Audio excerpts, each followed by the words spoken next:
Hey, what's up, YouTube? Mark B here, and this is part two of my favorite books on caricature. If you want to learn how to draw caricatures, I got cut short on the first one, so we got a little time here, and we're gonna get into my other three favorite books on caricature. This one is worth a mention. Again, I mentioned that I'm a magician, and I have a magician buddy, Bob Connors, who goes to yard sales for a living, basically, and found this amazing book for me. It's called Cartoons and Caricatures, or Making the World Laugh by Zim. This is the oldest book I own. It's in great shape, and it's the oldest book on caricatures that I know. Printed in 1910.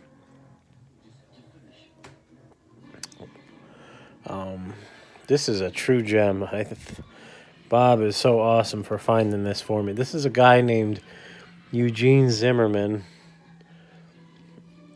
and there's a story on why he signs his name that way, and now I sign my name upward too. It's because somebody said, "Hey, why do you sign your name? It's kind of going down." I said, "Sign it so it's going up, so you're prestigious." Ever since then, he was doing a lot better as a caricature artist. And yeah, we got Star Wars on in the background, so sorry, I'm competing with it. I'm too far from the remote.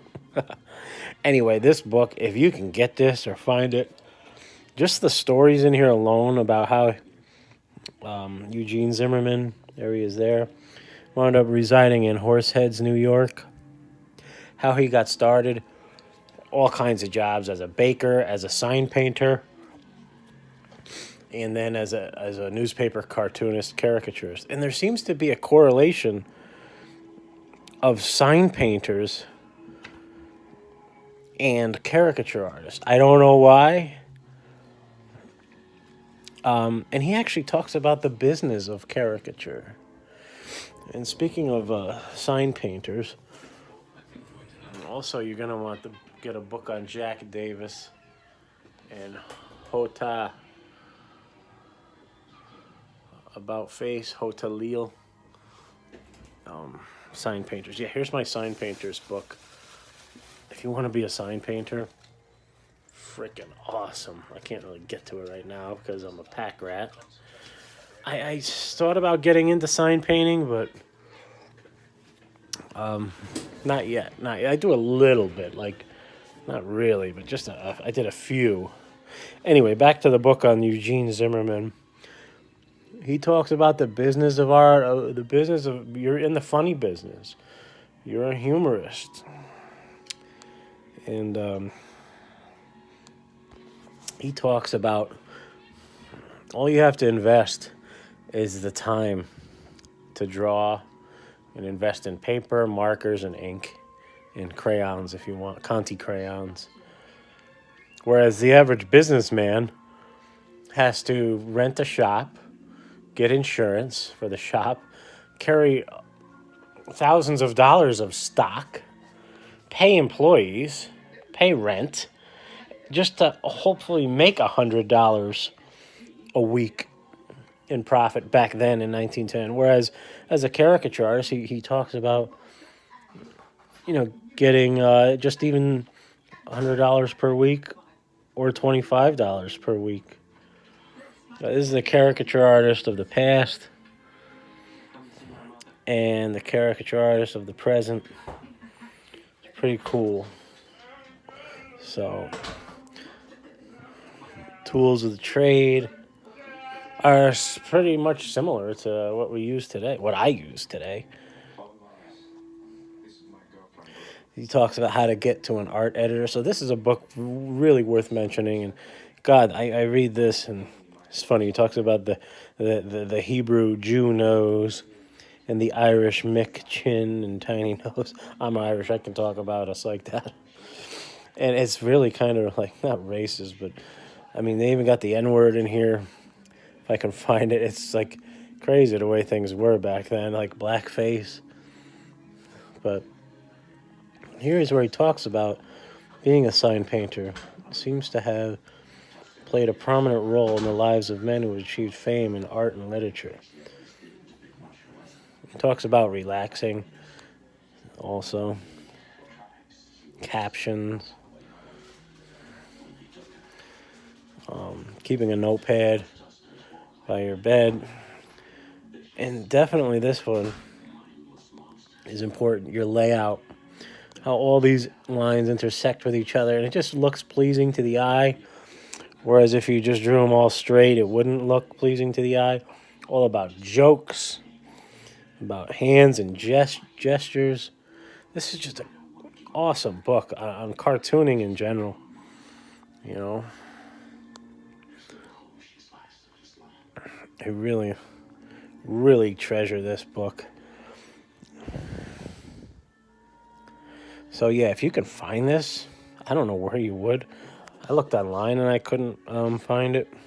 I did. I found a duplicate copy, but it was very badly put together. But if you can find that copy, you might want to grab it. Expressions. It's an excellent part. So I don't want to give too much of that away. I want to get into the other ones here. Again, in no particular order. This just came out in 2018, 2019 by Manny Avetizian and all those awesome caricature artists who lent their hands to this. The Ultimate Guide to Modern Live Caricature. Look, he even did a drawing for me because I was a sponsor on Kickstarter. The drawing is not here. It's on my shelf. I even wrote a note. This is not a book on how to draw caricature. This is a book on what else is possible with caricature. He talks about it. Here's Hota, that book I just showed you back there. He did the foreword. And again, this isn't a how-to book on caricatures. He recommends Tom Richmond's Mad Art of Caricature, the one in my part 1 video. This is a book on here's what's possible with live caricature and how to get there.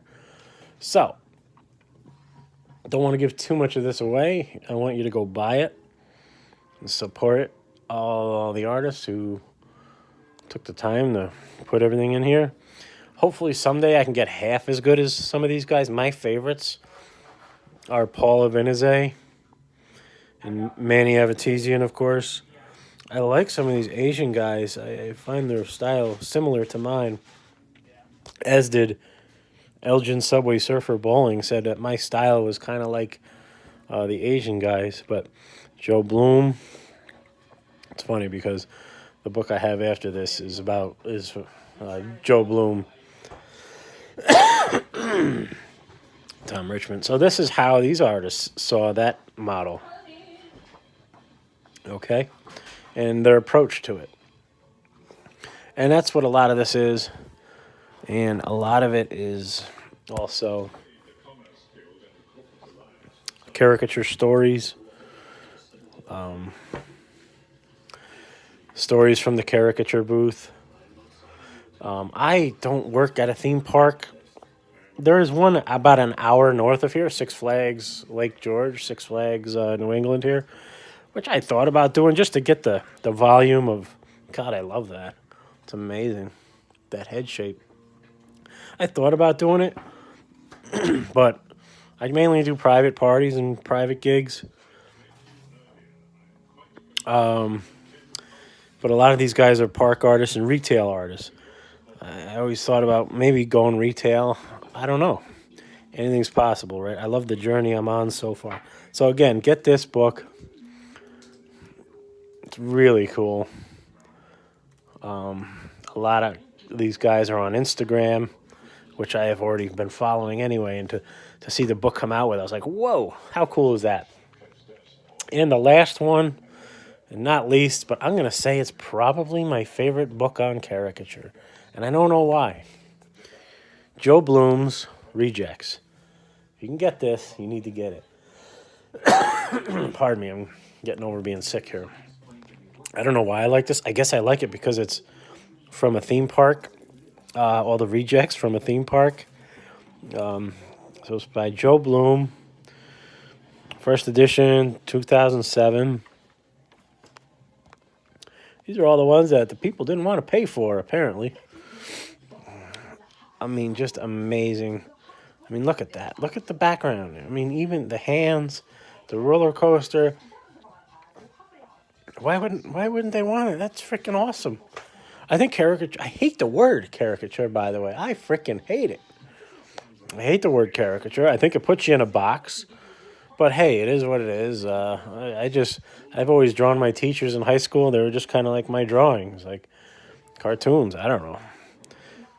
But yeah, this is all the rejects, and he gives some stories about, what they said or why they didn't want it. Look at that baby. Look at the tongue. It's freaking awesome. I mean, that buckle. How do you do that in a park setting that quick? I don't know. Maybe these guys aren't.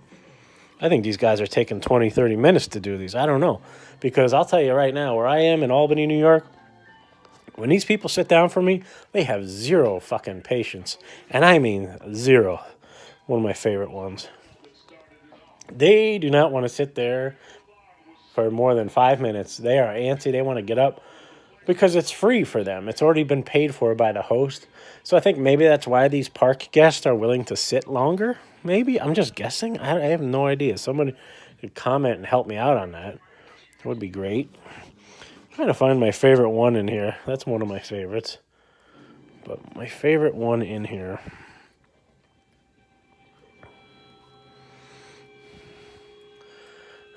That's awesome.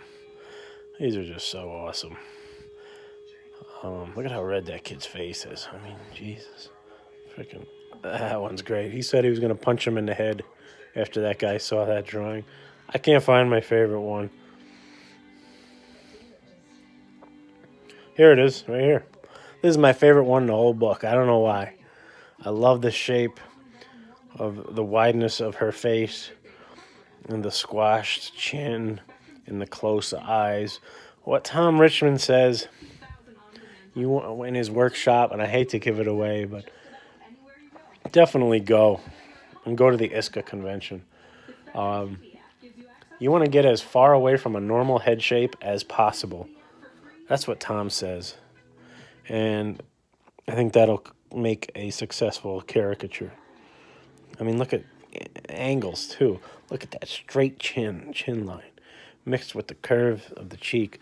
Again, so this is probably my favorite book that I own. This is a gem. So these are the 3 for part 2. Thanks for watching.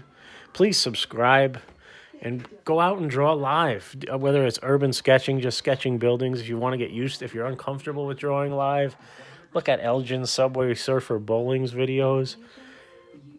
That's what I did. I had to get over that hump, And I did. And once you get over that hump, it's freedom. Like, you can go anywhere you want, and that's pure power and freedom. Doing what you should be doing. Being an artist. It's almost like we're entertainers, not artists, which is fine by me. And you got to be a businessman, too, if you're running your own gig. So, I could even do another video on the business of caricature if you want. Let me know in the comments if you want that. Again, thanks for watching. Please like and subscribe and check me out at wackycaricatures.com. All right, guys. Have a good one. Thanks.